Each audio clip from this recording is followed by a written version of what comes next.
Hello बच्चों, आज हम 9th क्लास मैथ के फर्स्ट चैप्टर नंबर सिस्टम की एक्सरसाइज 1.2 करेंगे। वीडियो को ध्यान से बिना स्किप किए देखना बेटा। हम हर एक चीज कम टाइम में बिल्कुल डिटेल से एक्सप्लेन करेंगे, ठीक है। आपका कोई भी डाउट नहीं रहेगा, हर एक डाउट आपका क्लियर हो जाएगा। तो फर्स्ट क्वेश्चन है बेटा, इसने कुछ स्टेटमेंट गिवन है, आपने बताने कि वो स्टेटमेंट ट्रू है या फॉल्स है, और उसको अपने आंसर को जस्टिफाई भी करना, यानी अगर ट्रू है तो ट्रू क्यों है, फॉल्स है तो फॉल्स क्यों है, ठीक है। तो फर्स्ट पॉइंट में इसने बोला है every irrational number is a real number. ये कह रहा है हर एक इरेशनल नंबर रियल नंबर होता है। ये समझने के लिए बेटा आपको पता होना चाहिए कि रियल नंबर होते क्या हैं। वैसे हमने कंप्लीट डिटेल से एक अलग से वीडियो बना रखी है, सारे नंबर बिल्कुल डिटेल से उसमें समझा रखे हैं। तो रियल नंबर बेटा हमारा रैशनल नंबर और इरेशनल नंबर का कलेक्शन होता है, ठीक है। सारे के सारे रैशनल नंबर भी रियल नंबर होते हैं और सारे के सारे इरेशनल नंबर भी रियल नंबर होते हैं, लेकिन सारे रियल नंबर को रैशनल नंबर नहीं कह सकते क्योंकि उनमें से कुछ इरेशनल है, और सारे रियल नंबर को इरेशनल नंबर भी नहीं कह सकते क्योंकि कुछ रैशनल नंबर हैं। Rational number and irrational number real number का पार्ट है, ओके। तो ये स्टेटमेंट बेटा आपकी ट्रू है, और आंसर को जस्टिफाई करने के लिए हमने ये लाइन इसके आगे राइट कर दी, ठीक है। जस्टिफाई कैसे किया? Because real number is the collection of rational and irrational number, okay.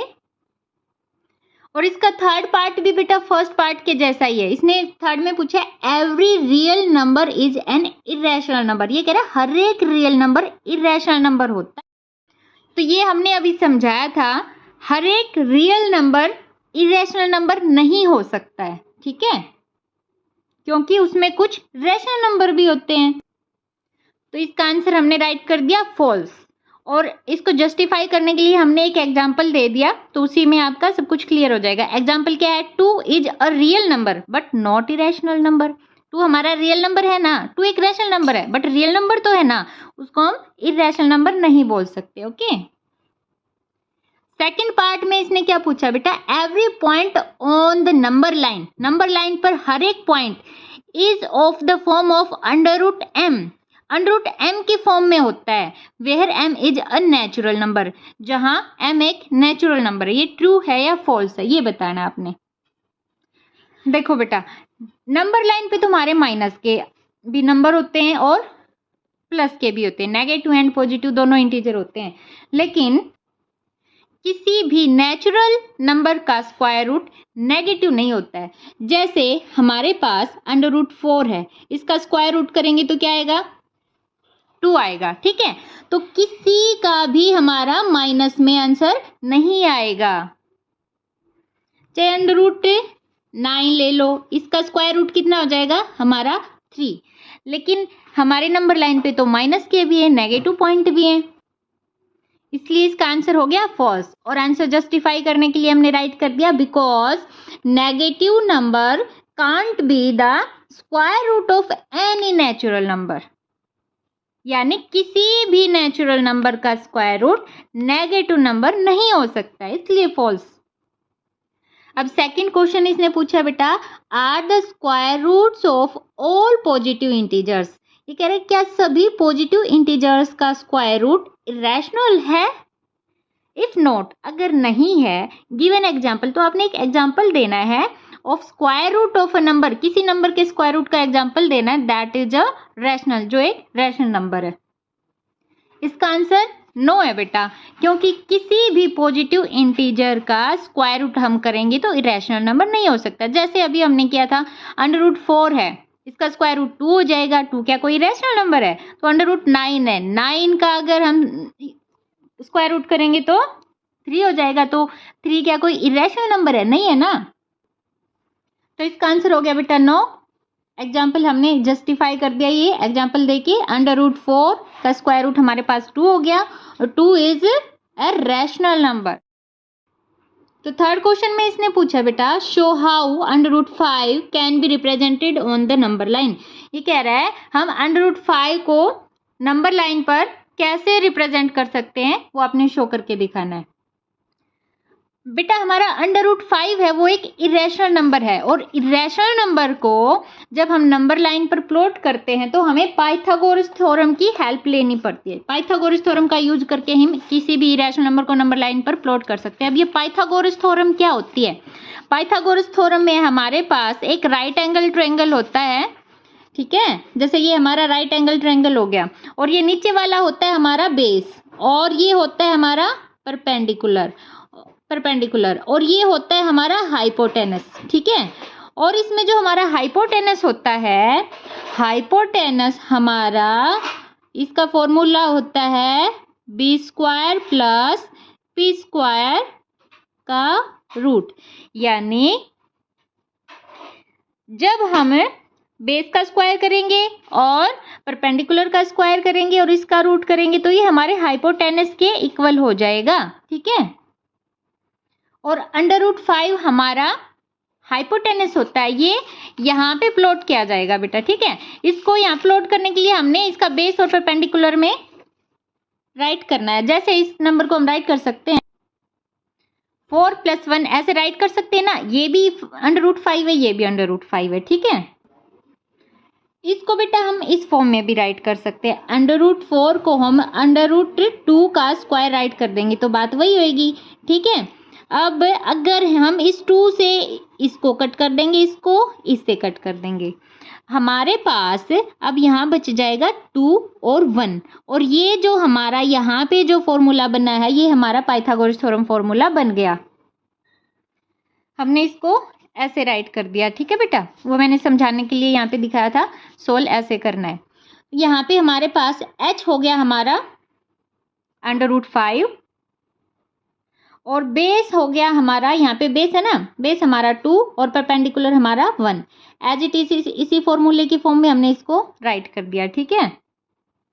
Under root 5 को हमने नंबर लाइन पर इस फॉर्म में प्लॉट करना बेटा, ठीक है।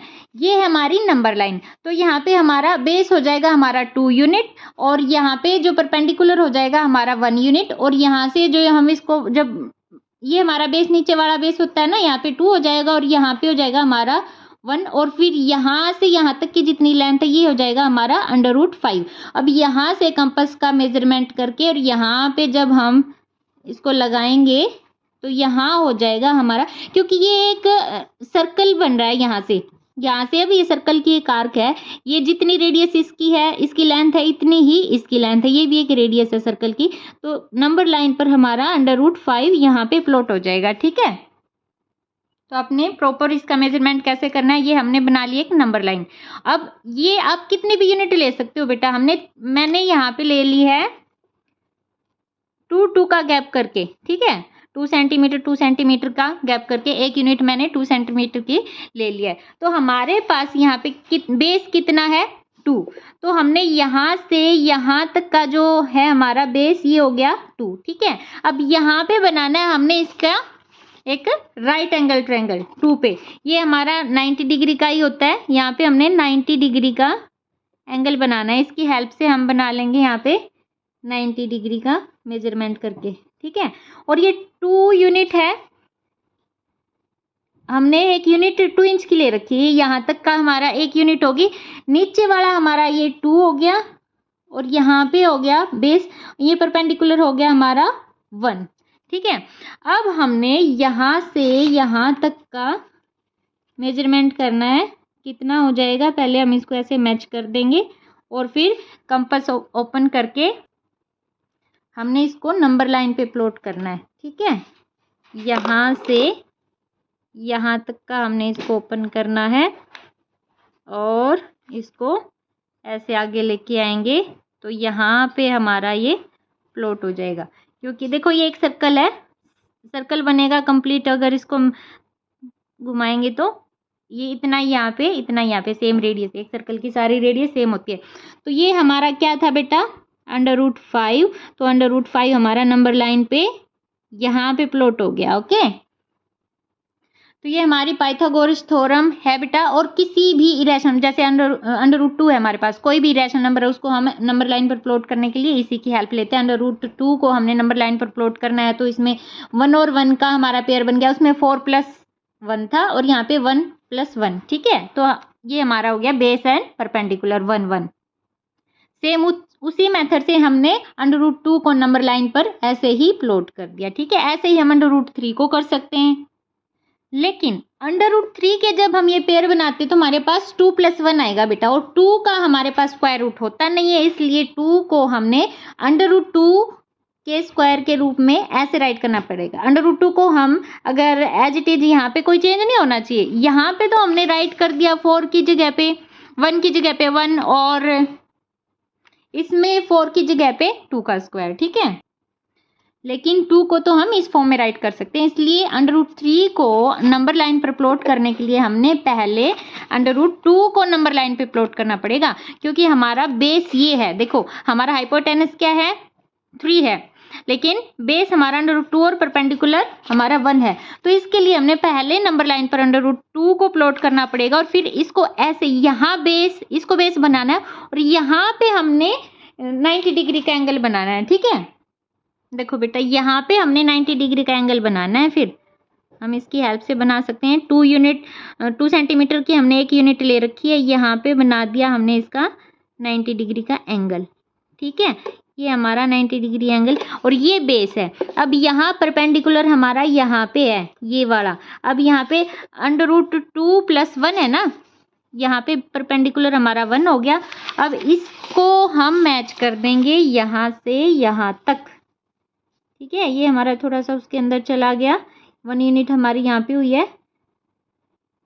अब हमने कंपास ओपन करना है इसके जितना। ठीक है, कंपास को हम ओपन करेंगे यहाँ रख के और यहाँ तक का। ठीक है, अब इसको हम, ये भी हमारी एक रेडियस है, ऐसे ही हम जब इसको ऐसे घुमाएंगे तो हमारा नंबर लाइन पर ये यहाँ पे आएगा। ओके, देखो ये यही रेडियस है, सेम रेडियस है। नंबर लाइन पर √3 हमारा यहाँ पे प्लॉट हुआ है। ठीक है, यहाँ पे, और ये हमारा देखो √3 ये हो गया। ठीक है, क्योंकि ये बेस है, ये परपेंडिकुलर है, और ये हाइपोटेनस है। हमने ऐसे ही हर एक इरेशनल नंबर को पाइथागोरस थ्योरम की हेल्प से नंबर लाइन पर प्लॉट करना है। ओके बेटा, आई होप आपको अच्छे से समझ आ गया।